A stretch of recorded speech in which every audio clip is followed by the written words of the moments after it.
Merhaba fellow travelers! In this video, I will walk you through everything you need to know before traveling to Turkey. Rules of entry, travel costs, and much more. The video will contain 10 tips and tricks. Without further ado, let's get into the video. First things first, check if you need a visa.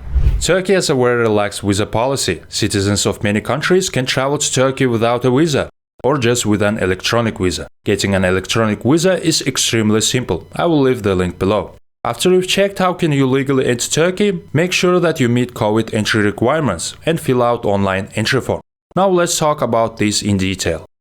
As you know, due to the pandemic, many countries have changed their entry policy. So to enter Turkey, now you must present any of 4 following medical documents. Either certificate of vaccination with 2 doses of vaccine, or a certificate stating that you have recovered from COVID in the last 6 months, or a negative antigen test taken within the last 48 hours, or a negative PCR test taken within the last 72 hours. You will find the full text of requirements in the link below.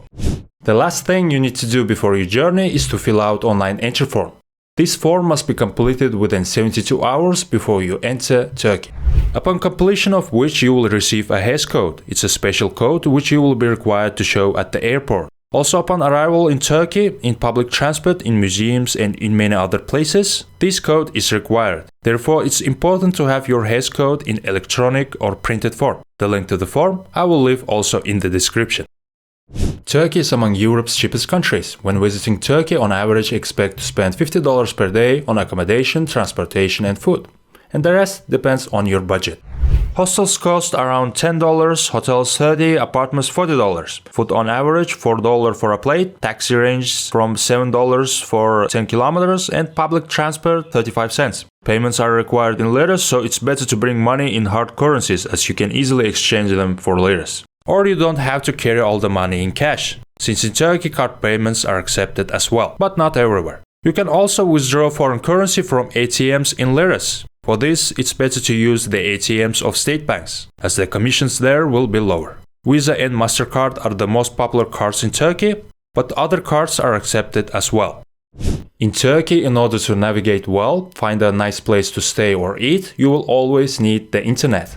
Of course, you can find free Wi-Fi at the airport and other spots, but many of them require a phone number. Therefore, you may have difficulties accessing the internet. To get around this, I strongly recommend that you switch to an international phone plan or buy a Turkish SIM card.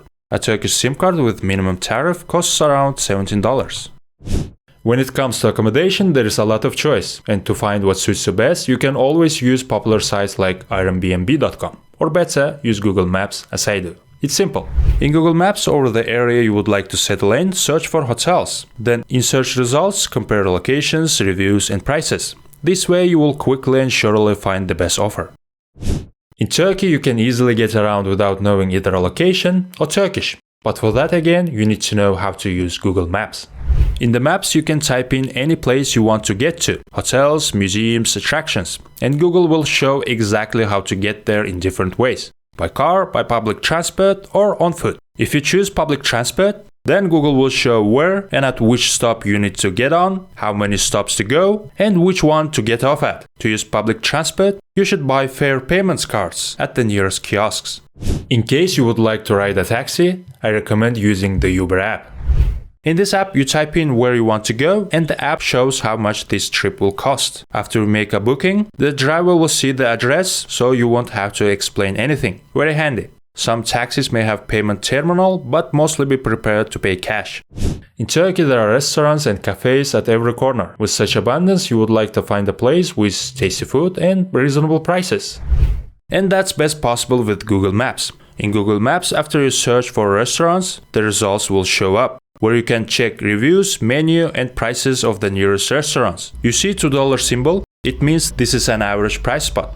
3 means expensive and 1 means cheap. Google is the most popular and most useful map in Turkey. Last but not least, how to communicate with Turks.